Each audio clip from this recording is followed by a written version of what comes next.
Are we on? Can you hear me? Can you hear me? Microphone check. Lights. Cameras.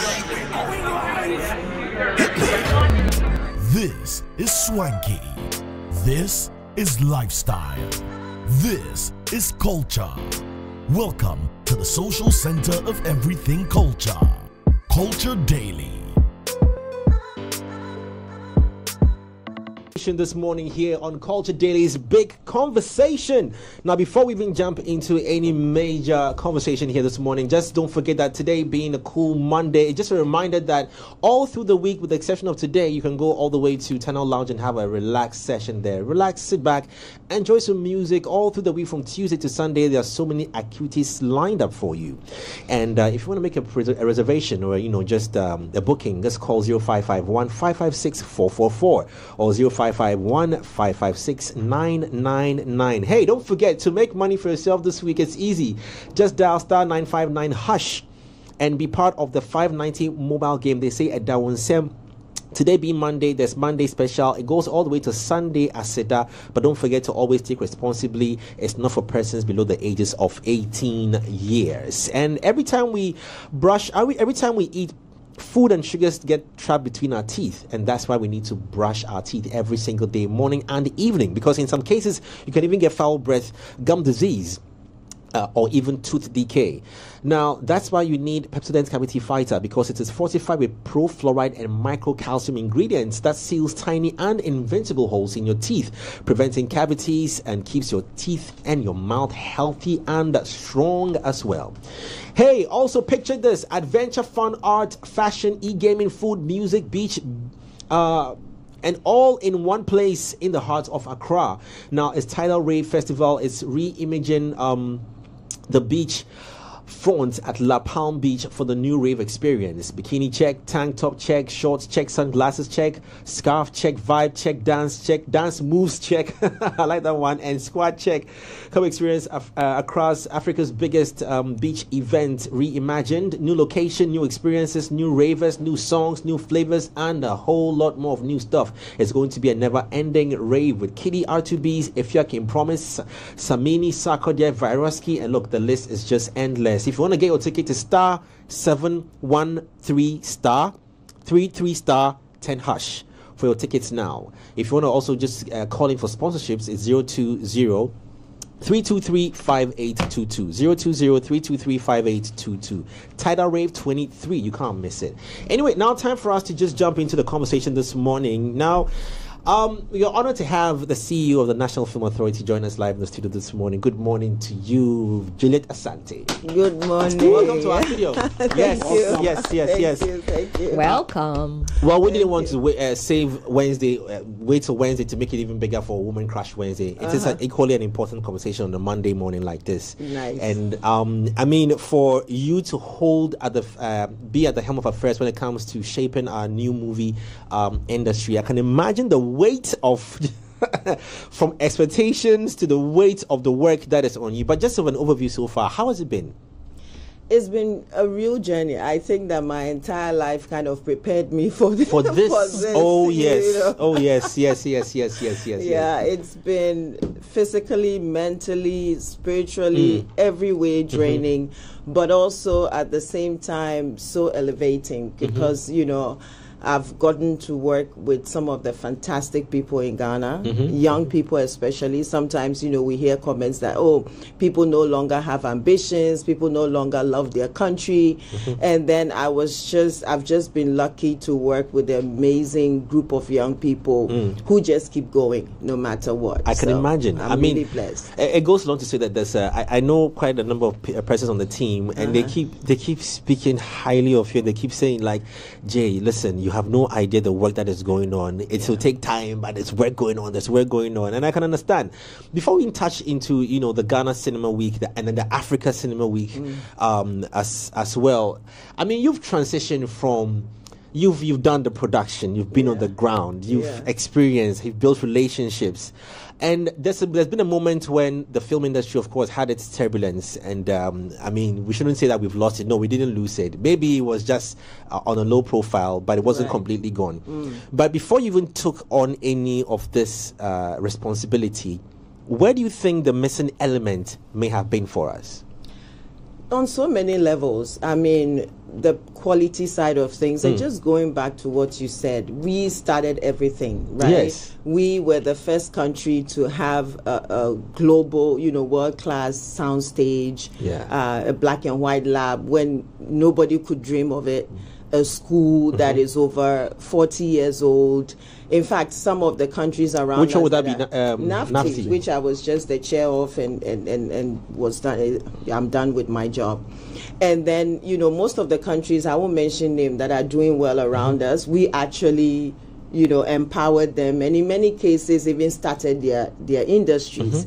And then, when I started, you speak about me producing, directing, all of that, but I didn't start as that. I started out as an actress when I was just 17. Wow. And by my third production, I was in a global and HBO production that was at that time in the 90s. Let's spend so small 5 minutes on that part.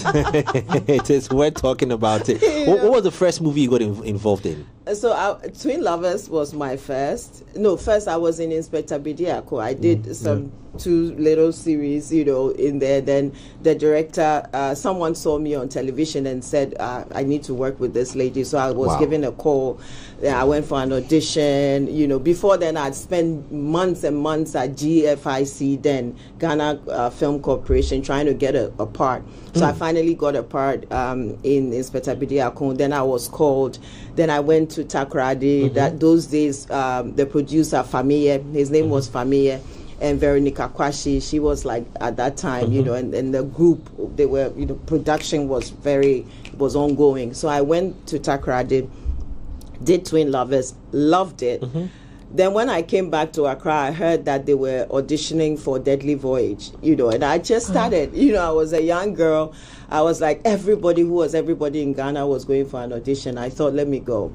And I went for my audition, and I was picked, and I was so lucky. I got to meet people who are doing so well now, from Omar Ebbs to, I always forget this guy's name, the one who did 12 Years a Slave. What's his name? The Nigerian who did 12 Years a Slave, who is now... We'll check on that. Who is now really big. They were all on that production. He was a young boy then, myself, I was young, and it was such a big guy. Big guy. And so I did all of that. Adewale, for instance, also was on it. Adewale has been in Star Trek. Omar Epps has been everywhere. This 12 Years a Slave guy, I'm forgetting his name. He's really, really massive now. That's him. Yeah. Chiwetel. He's really big now.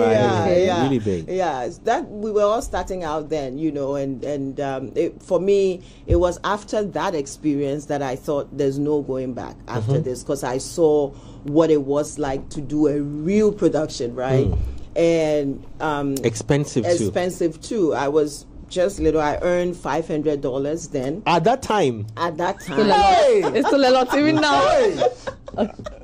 Even today, right? My Deadly Voyage.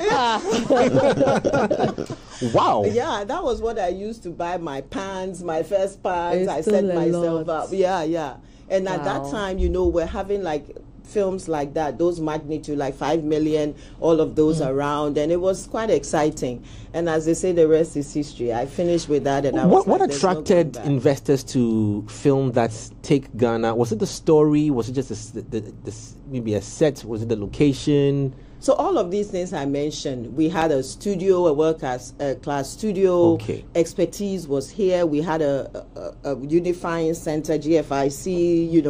Then they were churning out movies. So the private producers were churning out their movies, but GFIC was also churning out movies. So GFIC was was a government corporation. So Ghana Film Corporation. That's where everything. So for instance, when I wanted to act, I didn't know, and there's no one in my family who's done what I've done before. I was the first, so I didn't know where to go. So there was somewhere you could go. So I walked to GFIC, to the front desk. I'm like, I want to act. Where do I go? Then they directed me to sit somewhere. I met Mr. Abekwe, who, in a way, who is my industry father. He pretty much held my hand and said, sit here, my daughter. This is what you have to do. This is what you have to do. This is what you have to do.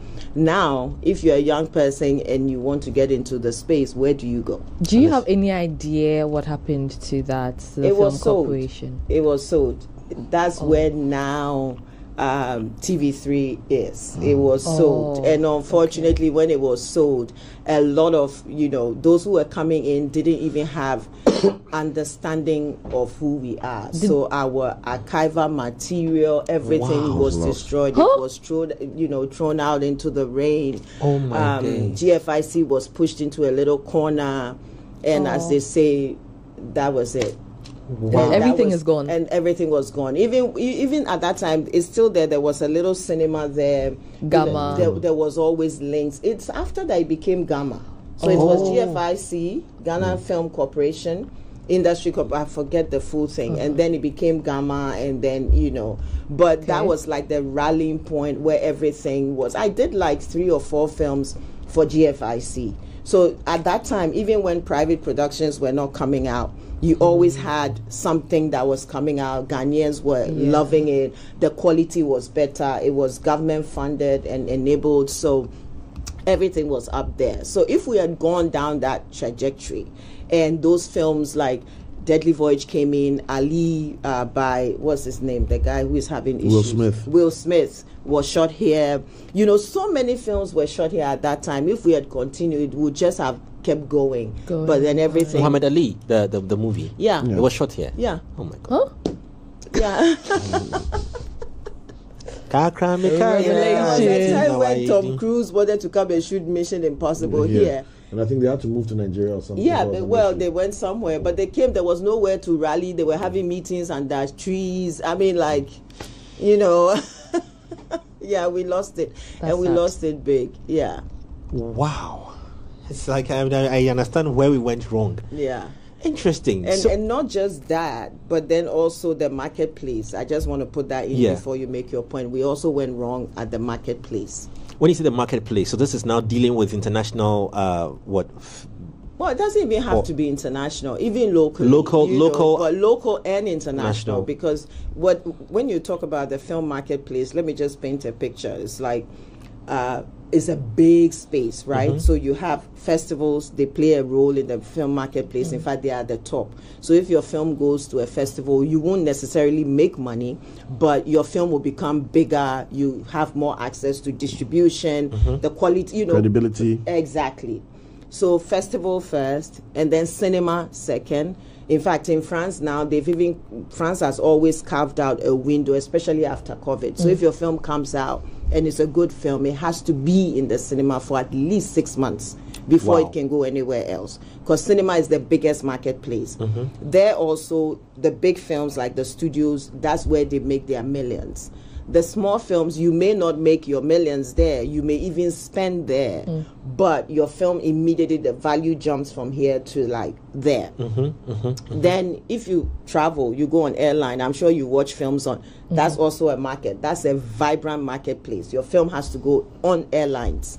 And then you have paid television like the DSTV that we know. Then there's VOD, video on demand, like the Netflix, Amazon. And even then there are differences. There's transactional, subscription, advertising based, all of those.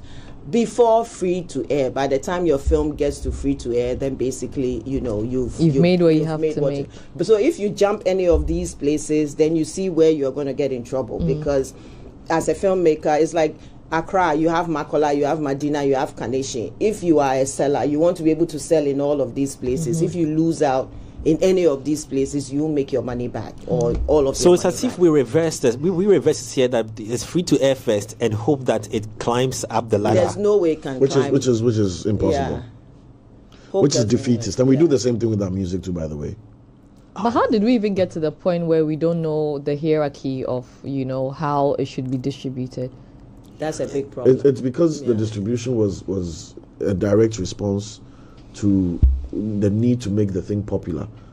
The need to make something popular was defining success more than the need for the thing to earn revenue. So Popularity over business. Yeah, so people are willing to act in movies for zero fee because my face will show and maybe to bring me something. Well, she took $500. How many years? Can you imagine? Like, No, but in 96, it came out in 95, so 96, so that must be 95. Yeah. So in 95, $500. That's a good. that's good. Oh, my brother. I have some pictures, by the way. She might not have seen herself like that in a long time. So production, You surprise everyone. so production, whenever you are ready. He also doesn't know. Whenever you are ready, you can round the queue. You've seen the photos. Well, that's a bad When you entered and I was quietly sitting there, I was like, You're doing your research, eh? let's get online. do we have them? But anyway, okay. So whilst we prep that, So promotion. Yeah. We've got this desire for promotion, and like she's rightfully saying, all these platforms take time. It's procedural. It takes time, and you need to be ready for it. And that's why even Hollywood, you see them push back dates. They make announcements that the movie is not going to come in 23, to come in 25, because these are the procedures it needs to go through. But we are so quick to want the thing on air and to say, we bypass Jay all did these this, processes. Lenny did this. Yeah. So we don't let the thing cook well, and that's a big problem in our whole industry. So now understanding this huge problem we have, in then taking on the role to help shape this, what were some of the first immediate things you were looking at? So before you build a house, you have to dig a foundation, Obviously, know. yeah. And so I was given a paper basically in 2019, nothing, no office, no staff, no funding, nothing. But I was told I had a position. And before you can move out, you have to build that foundation. So first of all, setting up my office. We didn't have an office for a long time, so we're working from home. Getting people to help me because there's no way I can do this by myself. And then basic things like some of the things we did, it was interesting because we didn't have time. As we were building the foundation, everyone was on our neck. Expectations were high. Expectations were high. So we're trying to do this. There was no funding, but at the same time, so we went straight. We did the pitch series, which was one of the first things that we ever did. Yeah, let's go into that as well. I came for one of the events at was it Marriott or Kempinski? Right, Moving Pick. Moving Pick, I beg pardon. Yes, and I love the idea. Was that film pitch series? Yeah. If you can just go into that as well. So that and then was its intention. Right. So there's so many filmmakers who are not seeing the light of day because just like we are describing here, they don't know where to go. They don't know the process. Somehow, I must say, expertise has gone down. I'm sorry to anyone listening, but expertise have gone down. People have stopped trying to teach themselves things. I mean, I taught myself distribution. I taught myself, I cold called. I taught myself, I even bought a law book, legal book for filmmakers. Taught myself, wrote my own agreements, all of those things. I'm not sure that that kind of spirit is around. Exactly. So we needed to throw a spotlight on productions. There's so many people who didn't know what to do. So we made a call and we said, hey, come. The idea was that we would work with you through the process, teach you how to package, teach you perhaps even fine-tune your script, get your business plan, because this is a business. If I'm a filmmaker or I'm an investor and I come and put money in your film, I need a return on investment. Yeah. And for me to get a return on investment, I need to see how you're going to make that money back. So be it, what is your market? Bottom line, if I'm giving you money, and I myself have had an experience myself where, my goodness, my investor took me to court. Wow. It was a very difficult situation because, and even then, agreements, I didn't have an agreement because it was a friend, and then we're doing this together, and then later my investor said, no, it's a loan, so all of these things have taught me good lessons, right? Wow. So it was like, let's bring these group of people who are doing great projects together, walk them through the process. So it's like, as you are going through the process, you're learning,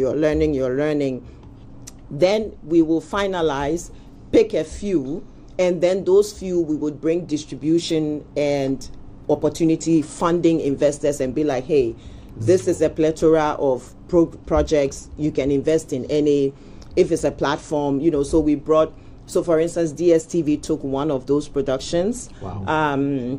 Canal Plus took one of those productions. It was even one season. They've done 2 seasons. Wow. We had an Nice. Greek show that also had, but it was tough because we even had an investor who wanted to bring like 50, at that time, over $50 million into the sector, but they wanted guarantee. This is an investor from LA. They were at the table. They wanted a guarantee, almost like a government guarantee that no matter what, exactly, if we don't get our money back, you would find a way to get us the money back.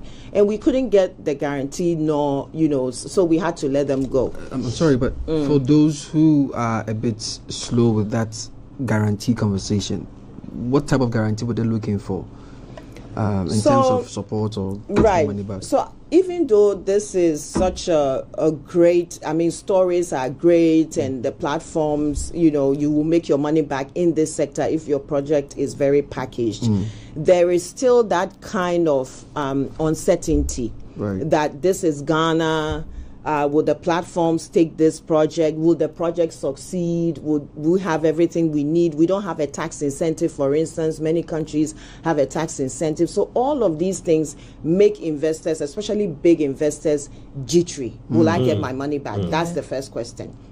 So if the investor says, I'm bringing you this amount of money, but then let's say government for any reason says, okay, we are putting down this amount of money. If you don't go through all the process, tick all the boxes, do all your hard work.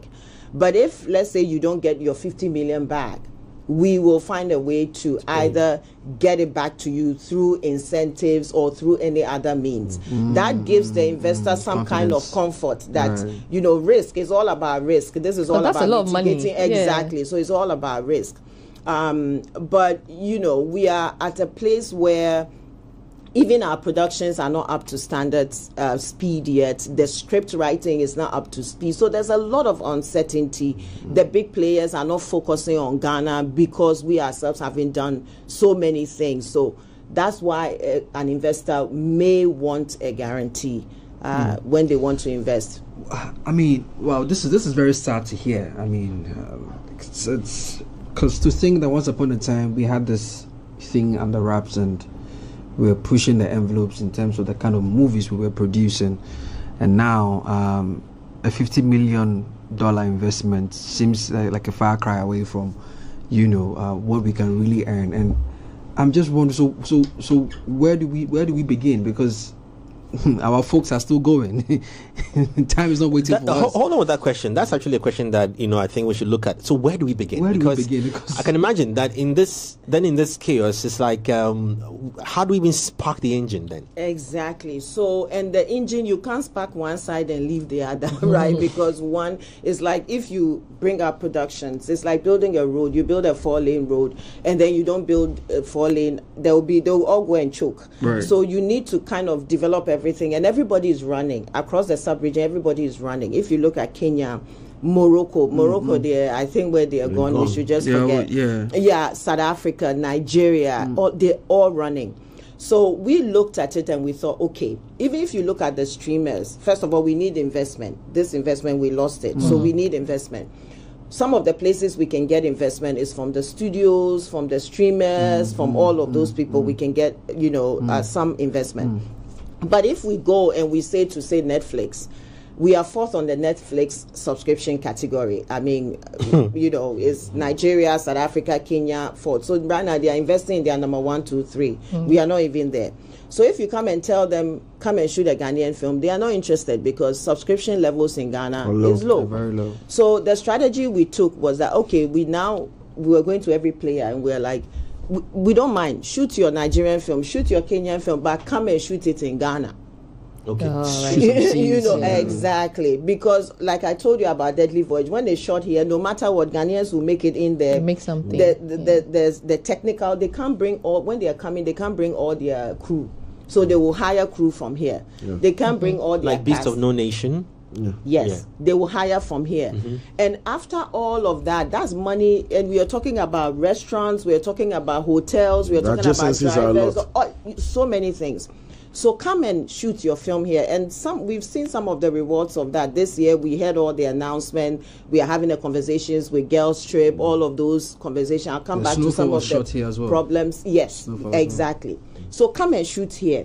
What we have as Ghana, we have a great weather. Let's not push that aside, because in some countries you can shoot only half of the year. Here you can shoot all year round. Canada, most of the American series shoot in Canada, but the weather is a fantastic. So we looked at, for instance, the Atlanta model. Atlanta introduced a tax incentive. They set themselves out as a shooting destination. In 1 year, they made over $10 billion. So we thought, okay, this is a strategy to follow. What do we have? You can move your money in and out. We are safe. We are stable. There's some kind of infrastructure. There's logistics. There's crew. There's hospitality. All of those things. So the only thing that we lack is a tax incentive. Morocco has one. South Africa has one. Nigeria doesn't, but Nigeria, the dynamics are different. Nigeria is Nigeria. Exactly. So we need a tax incentive. We are working on that. In fact, that's with the Ministry of Finance right now. It's something we are pushing. So all the productions that are waiting to come, like Idris announced his production, that's over 200 million. Because we didn't have a tax incentive, 80% of it is already gone to South Africa. Wow. But wait. Yeah. Can you, for the purposes of those who don't know how this tax incentive works, can you please just take us through? Okay. Through that. So production money is soft money, in the sense that you are there, you are not doing anything. I'm bringing my money to you. I'm going to hire you. I'm going to hire your people. I'm going to do all of these things. Afterwards, when I go and show the film, people will see your country in the film and come and visit, film tourism. There's so many things that people get from attracting productions. So this person who is bringing the production is also looking for the cheapest place to make their production happen, right? And the last thing they want to do is start paying taxes. You are sitting there and bringing something to you, and you're going to add something that promotes you as well. Exactly. And you're going to, charge me an extra 3 or 5 million, depending on the magnitude of production, for taxes. I'm not coming. And so many people want me. So you have to either commit that if I come and shoot, you will take off the taxes, or when I pay taxes, you refund the taxes back to me. I see what you mean. Immediately, that takes like 5 million or 10 million or 2 million or 1 million off my project, which makes my project cheaper for me. That's a lot of money. That's a lot of money. So if you don't want my money, you are being difficult because you think you dash me the taxes. I'm bringing you 10 million. I'm saying give me 3 or 5 million back as taxes. You're bluffing. Somebody else is even going to pay me to come. Singapore, like this, they pay people to come in because they know so many benefits. So that's the tax incentive. Right. There's a cash rebate type, and then there's I forget that there are 2 types. We are trying to push, because many countries will say, okay, we are putting, let's say, example, I'm just giving a number, 50 million down, 100 million down, 200 million down as for rebate. So anybody who comes to shoot your film, no matter how much you spend on taxes, as soon as you're finished, prove to me that you spend this on income tax, import tax, and I'll give you your money back. Okay. Otherwise, because we know we don't have the money to put it down, what we are proposing to government is, rather, don't take the taxes at all. Instead of saying, shoot it, bring me your receipt. It's the same zero sum. It's the same zero sum. But, it's quite complicated. We were trying to pull on some laws that already exist in the system. It's quite complicated, but I must say that the Ministry of Finance has been understanding and very proactive. I haven't said that. I can't say that we found a way forward. Maybe some of the conversations we are having here will help us find a way forward, faster, because sometimes the public opinion needs to back that.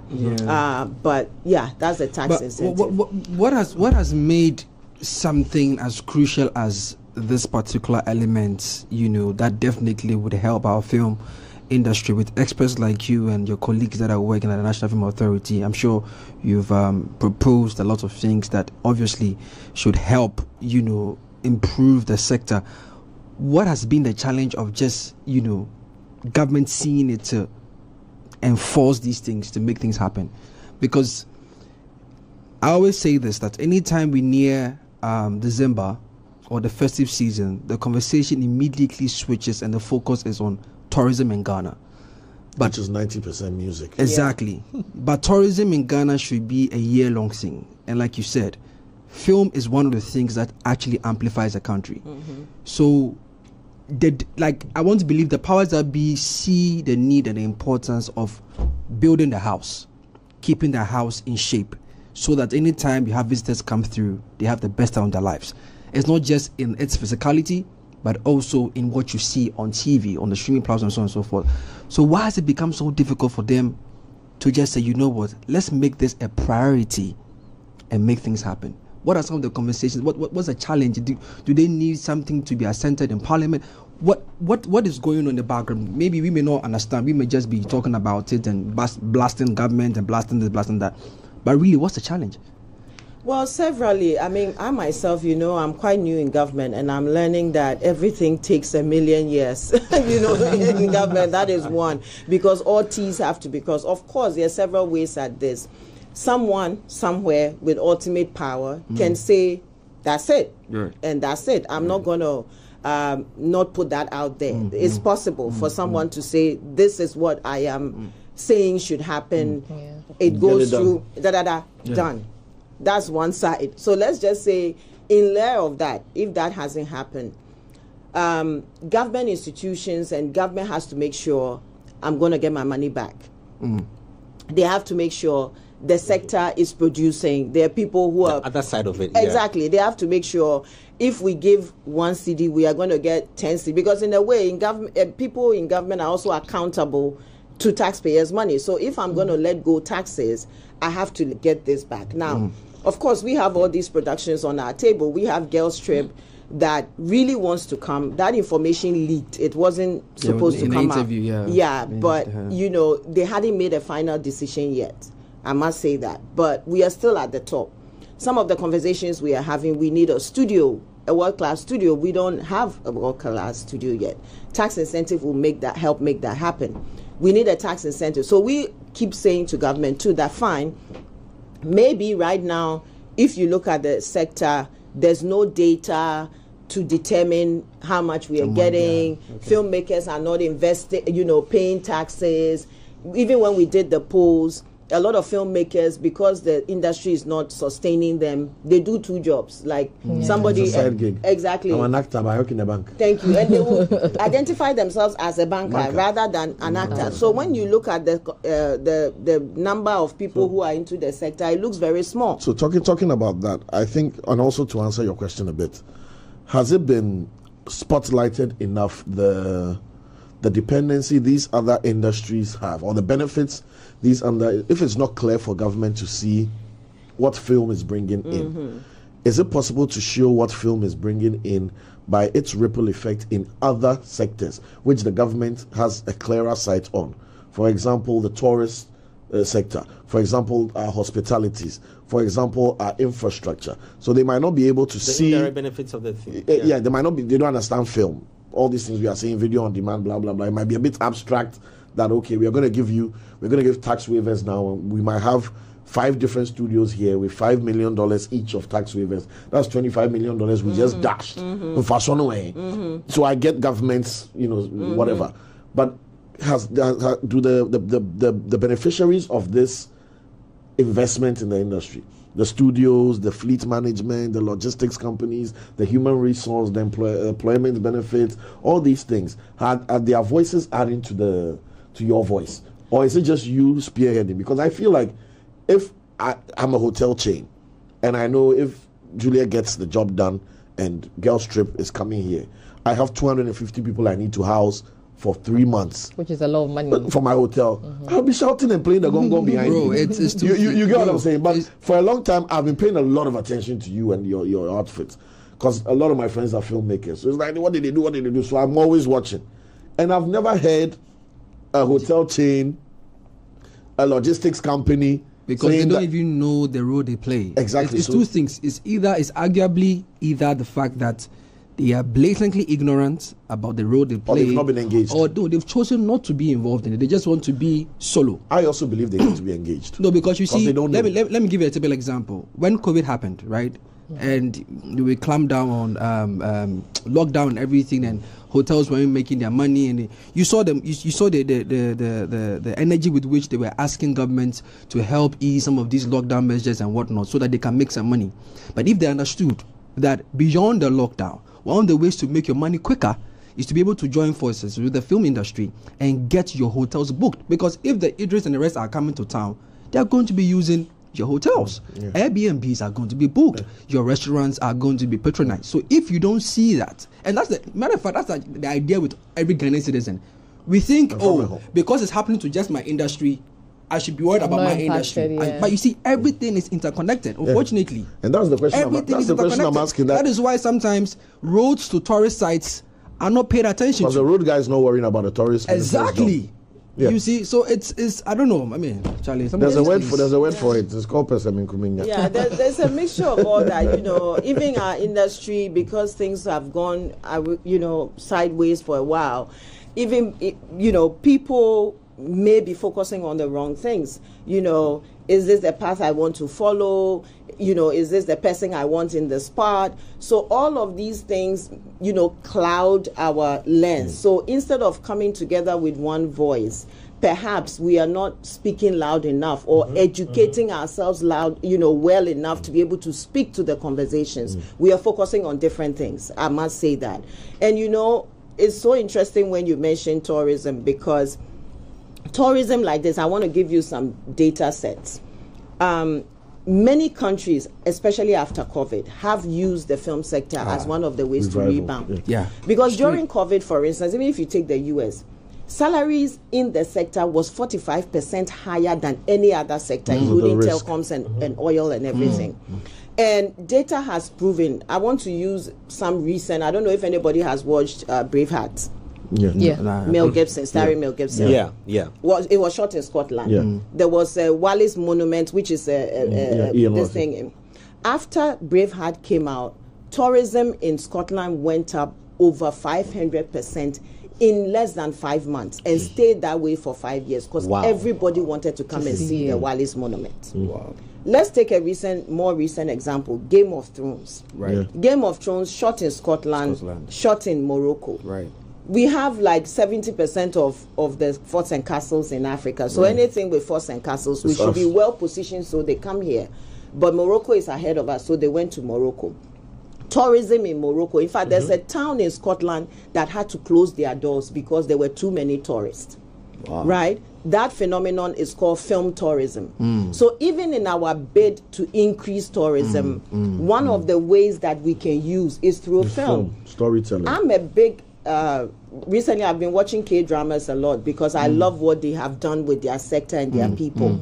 Just by watching K-dramas, I can speak some of their language now. Wow. I know their food. I love kimchi, soju, which is their drink. Now when I go to a restaurant, I'm calling for soju. And soju is basically akpeteshi that's been repackaged nicely. So just by using this sector, they have sold themselves globally. So the narrative. I want to go to South Korea. I even find South Korean men attractive. Whereas first I didn't used to. No, makes sense. That's a serious case. I didn't used to.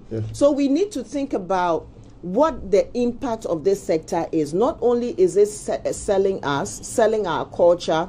When people come, they want to engage with it. But it's also one of the sectors that impacts mindsets, right?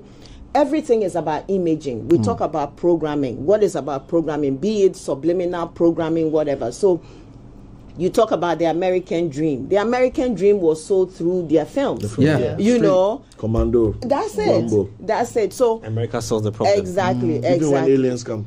Exactly. You can never beat an American. I mean, if it's an American against the world, last minute. You remember the time his father took him horse riding. Thank you. I want to play devil's advocate, right? If you go to any businessman and you say, "Give me $10 million, I have this great idea," he'll say, "I'll give you 100,000.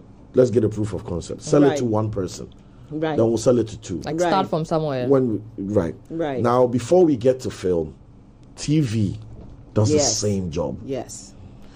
In promoting culture, exposing the country, showing the landscape, blah, blah, blah. Because A lot of Atlanta, Canada, Australia, where these places, studios go, CBS, HBO go to film their series, it's for TV shows, not for box office. Very true. So your Suits, your Game of Thrones, blah, blah, it's TV shows. Now, our TV scene is a mess. Yeah. Especially with the way we just shovel in these telenovelas, and there's nothing Ghanaian on TV anymore. And even if there is something Ghanaian on TV, everything is cantonments clean and Aboni clean, and there's no Ghana on TV anymore.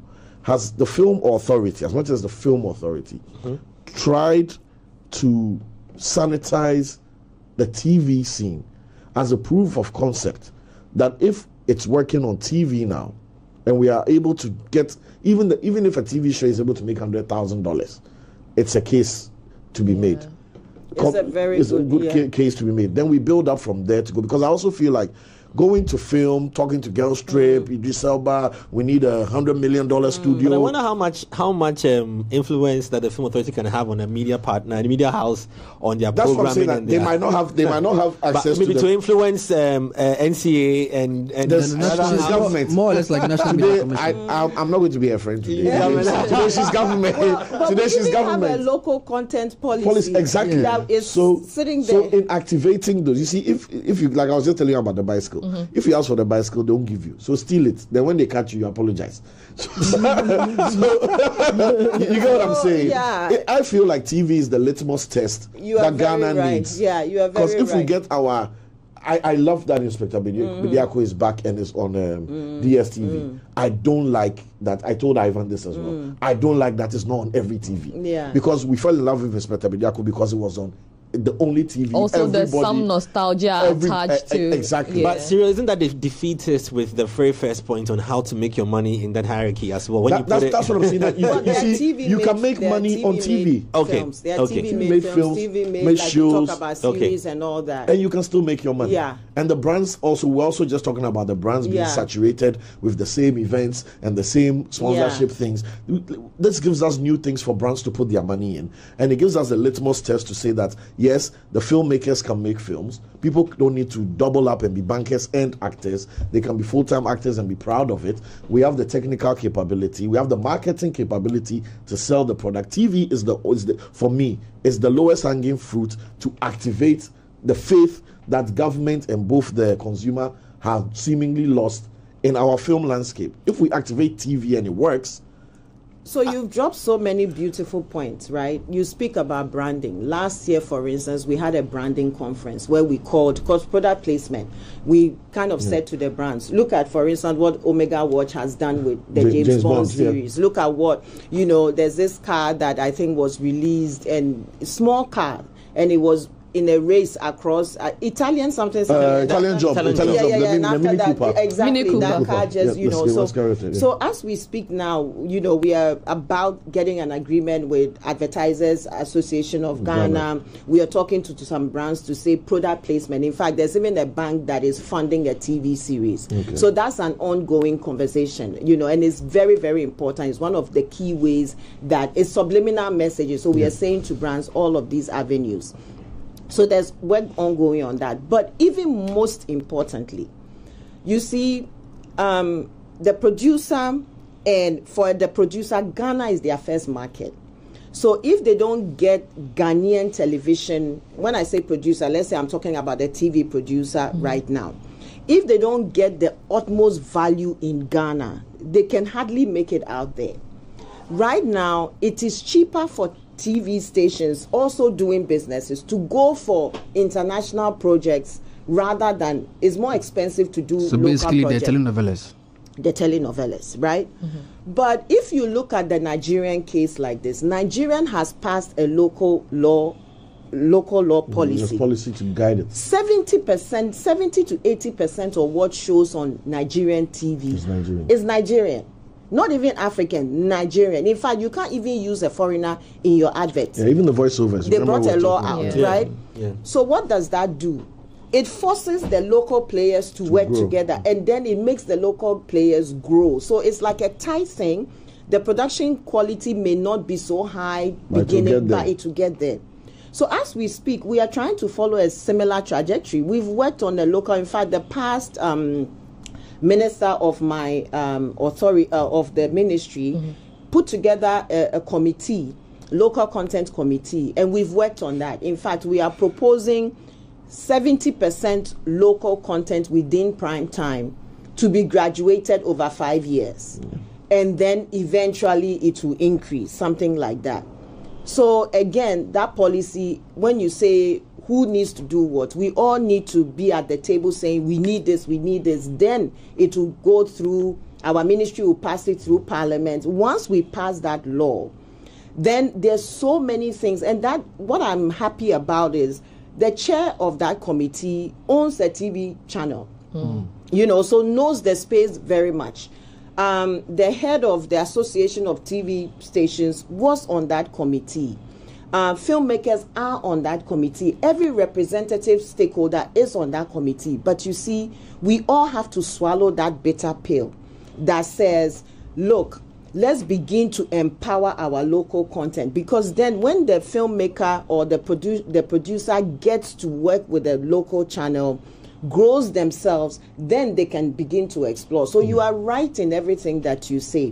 What have we done? We are done with the policy. It's out of our hands. It's now left with our bosses to take it forward, and perhaps your voices will help move that forward as Fingers well. crossed. So Fingers I'm crossed. very happy. I see how. This sorry to cut you, Lenny, but this goes back to what Kwame Dazi was saying on the show.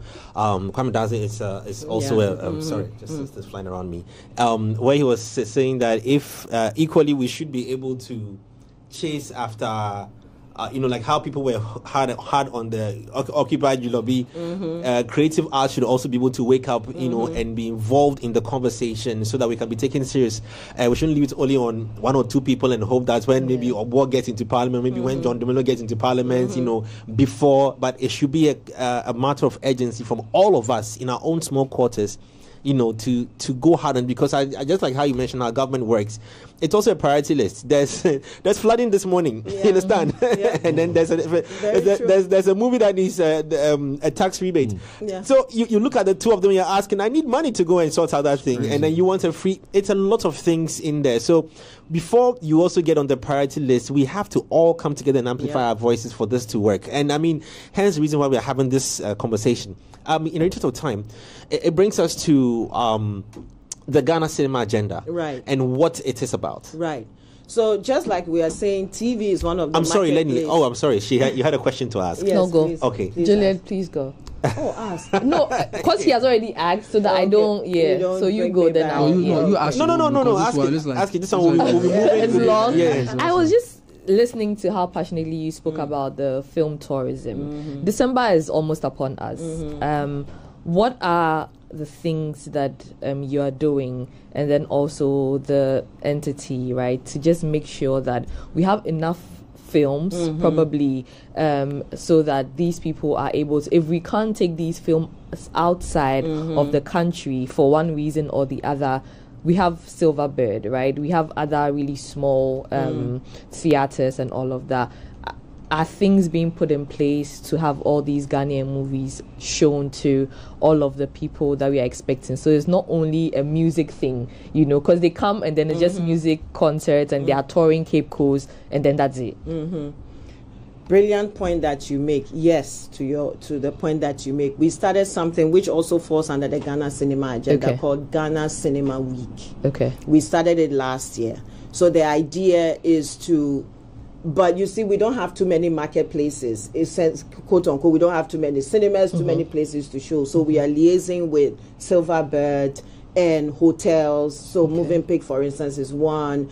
So we are last year we were able to do only 2 regions, Accra and Kumasi. Okay. This year, I think we are doing about 5 or 6. So that's an improvement. That's nice. It's a big improvement. So the idea is 1 week of just Ghanaian films. It's around the Christmas time and all that. And the idea is that you can go to the cinema and have a taste of all the films that have come out throughout the year. Though we keep on pleading, even when you plead with the producers to up their quality, then you're also the one side you're talking about where are they getting funding, where's the investment when you go to it. So it's like a chicken and egg situation. But the Ghana Cinema Week is to address that exact problem, to bring back the love, because Ghanaians are also saying we don't like the quality of productions that is coming out. So we want to be able to show to Ghanaians, well, we are not there yet, support us to get there, but this is what we have, and we think that it will entertain you. You have to love, your baby, even if your baby is the ugliest baby, your baby is nice to you. So let's support Ghanaian films. Ghana Cinema Week, that's what is intended. How has this been received by all these centers and partners that you've been speaking to?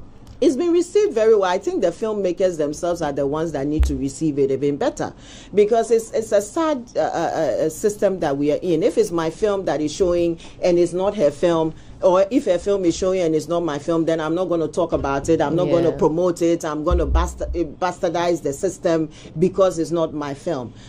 So we all need to get into the mindset of, look, we either sink or rise up together. So for me, when I talk, even when I mention government, I mention Ghanaians are not perhaps giving us the empowerment we need, government perhaps is not doing as much, I always stand back to my own sector, because the people in the sector, sometimes you even want them to come and say something. Like we started this cinema agenda, you want somebody to come and say something for the cinema agenda. The person is asking for payment.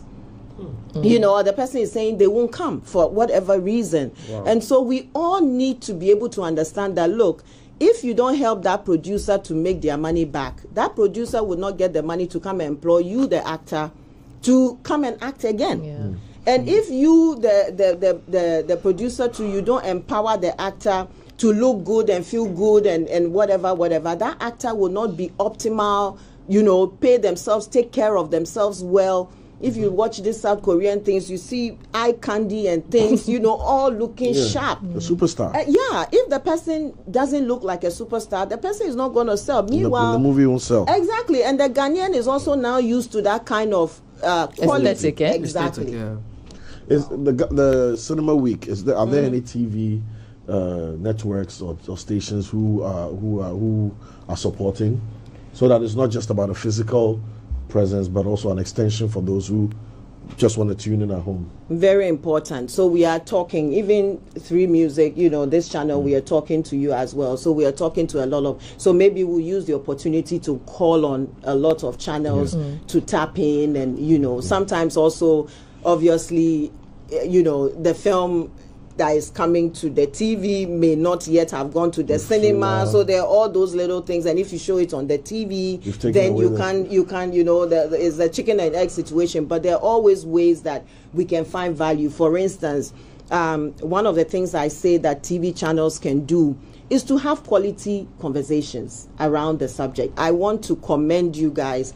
I don't remember, there are a few channels and a few places I've gone where we've had quality communication with well-informed people who know what's happening. I think that we can do more of that. More of such conversations will help the sector also grow. So even if you're not showing the film, like now that we've released the cinema agenda, you can talk about so many things. You can talk about the look and feel of films. You can talk about what producers are doing and not doing right. You can talk about what I am doing and not doing right. You can talk about the cinema. Even if you go to the marketplace, there's festivals, I've mentioned all of those. So there's so much in this space, the legal of it. Now that we are increasing production, we don't have lawyers. There are no entertainment lawyers. That can be a conversation. This conversation. That can be a conversation. Entertainment law in Ghana. Yeah, I mean, if you don't have an entertainment industry that requires the services, why would you need? If you go to Hollywood and tell me that entertainment law in Chia. Yeah, in Ghana, so it's like there's so much conversation. But again, let me use it to address his exact question about the cinema agenda. Then that will give you a whole list. So for the cinema agenda, then we had 3 branches.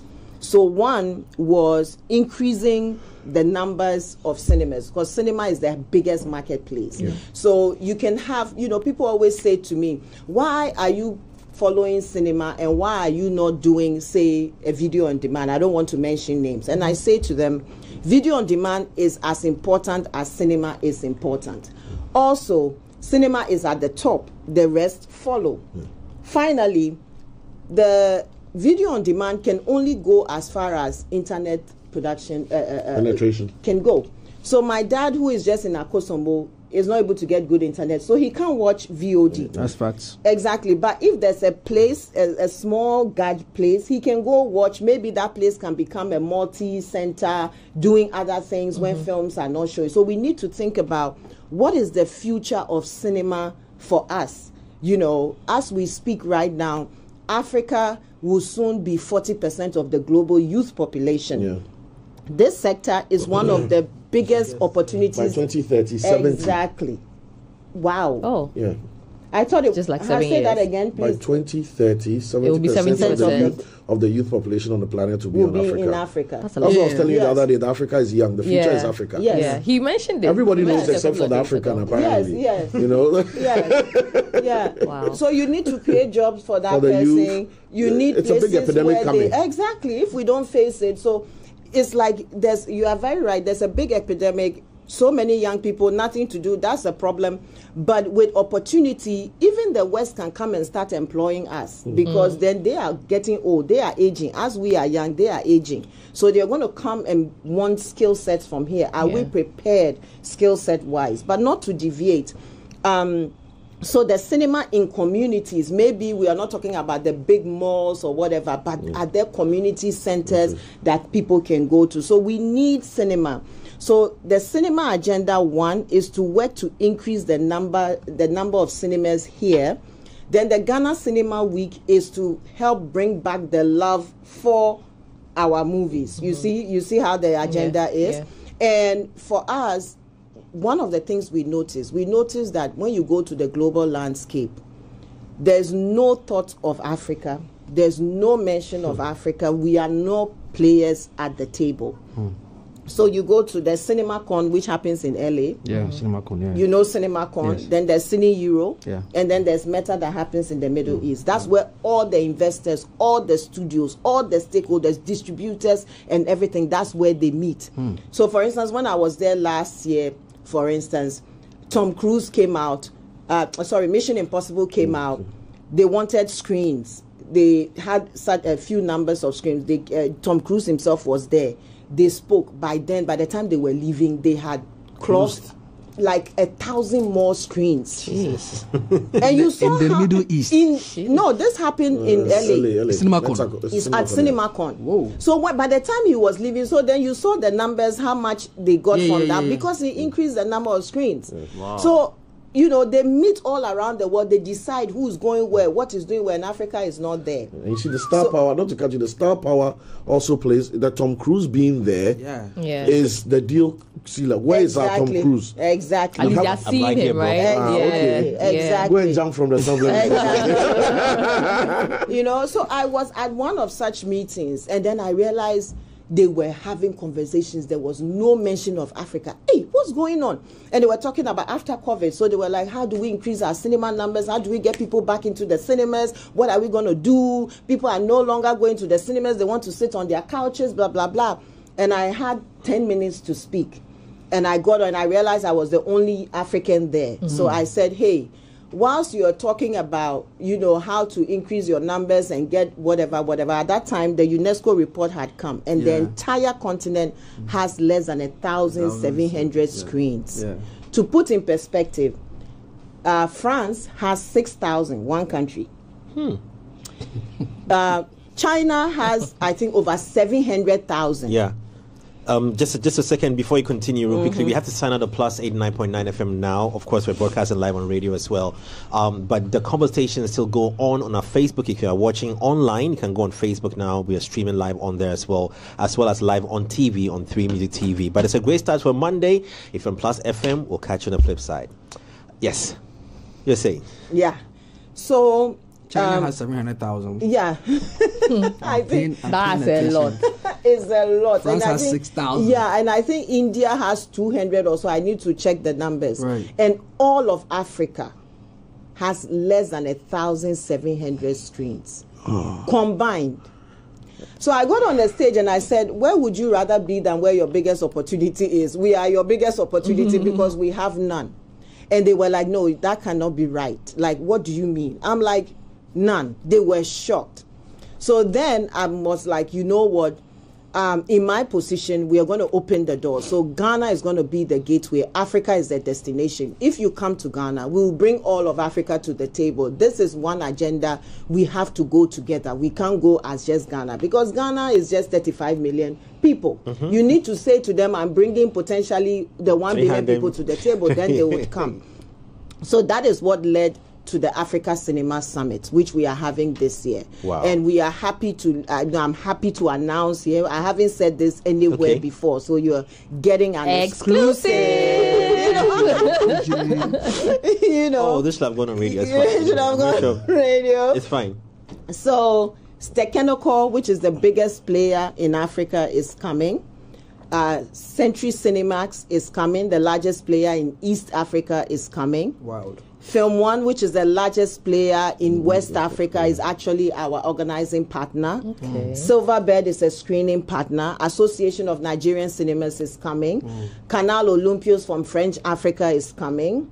Warner Brothers is potentially coming.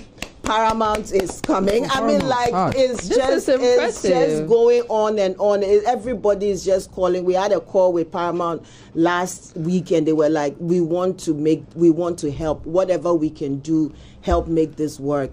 We think this conversation is due, and well done to Ghana for making this happen. So we're going to have the first ever Cinema Summit focused on Africa happening here this November from the 14th to the 16th. Congratulations to you and the team. It's so impressive. This is a big deal. Actually. Because it's very difficult to draw the attention of such heavyweights, to come to your country, because these are people they are dragons, and they breathe fire when it comes to business. So for them to decide that, okay, we'll take time off and look at this investment, I mean, it's huge. Wow. Juliet, thank you. This is great. This is great. And shouts going out to the team for pulling this off. I know our time is fast stretched and we have to wrap up quickly now, but before we even do that, so wait, with the Ghana Cinema agenda. Easy. Ghana The Cinema producers are talking in his agenda. I ear. know, right? I can literally hear them. That is the activation to get all these centers, spots, hotels, to throw spotlight. That's on. the Ghana Cinema Week. So we are saying, if you want to do a movie night. Okay. Every spot or do a movie night. We'll connect you to a filmmaker. We'll bring someone who has whatever, just to bring the culture and get Ghanaians loving Ghanaian. And that starts when? Again.